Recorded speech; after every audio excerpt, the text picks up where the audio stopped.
নমস্কাৰ বন্ধুসকল, আপোনালোকে চাই আছে আসাম স্পোৰ্ট ইউটিউব চেনেল। 2023 বৰ্ষৰ IPL সূচী ঘোষণা কৰিছে ভাৰতীয় ক্ৰিকেট নিয়ন্ত্ৰণ বোৰ্ডে। 31 মাৰ্চৰ পৰা আৰম্ভ হ'ব এইবাৰ প্ৰতিযোগিতা। প্ৰতিদ্বন্দ্বী মেচত মুখামুখি হ'ব ডিফেণ্ডিং চেম্পিয়ন গুজৰাট টাইটেন্স আৰু চেন্নাই ছুপাৰ কিংছ। কৰোনা পৰিস্থিতি হামকটাৰ ফলত এইবাৰ IPL পূৰ্বৰ পদ্ধতি অনুষ্ঠিত হ'ব। অৰ্থাৎ প্ৰতিটো দলে ঘৰুৱা খেলপথাৰৰ 7খন আৰু বাহিৰত 7খন মেচ খেলিব। ৰাজস্থান ৰয়েলছে গুৱাহাটীক বহু পূৰ্বে ঘৰুৱা খেলপথাৰ হিচাপে নিৰ্বাচন কৰিছিল। সেই অনুসৰি এইবাৰ গুৱাহাটীৰ বৰ্ষাপাৰাত থকা এছিয়া ষ্টেডিয়ামত ৰাজস্থানে খেলিব 2খন মেচ।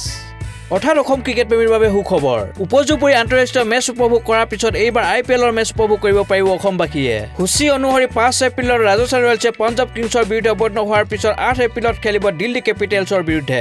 পঞ্জাৱৰ বিৰুদ্ধে মেচখন সন্ধিয়া 7:30 বজাৰ পৰা আৰম্ভ হ'ব। আনহাতে ৰাজস্থান দিল্লীৰ মেচখন অনুষ্ঠিত হ'ব বিয়লি 3:30 বজাৰ পৰা। 10টা দলক 2টা গ্ৰুপত ভাগ কৰা হৈছে। ৰাজস্থান ৰয়েলছে এইবাৰ প্ৰতিযোগিতাখনৰ প্ৰথম মেচ খেলিব ছানৰাইজাৰ্ছ হায়দৰাবাদৰ বিৰুদ্ধে। 2 এপ্ৰিলত মেচখন অনুষ্ঠিত হ'ব হায়দৰাবাদত। 28 মেত অনুষ্ঠিত হ'ব প্ৰতিযোগিতাখনৰ ফাইনেল। বন্ধুসকল, ভিডিঅ' চাই কেনে পালে? যদি ভাল পালে লাইক শ্বেয়াৰ কৰিব।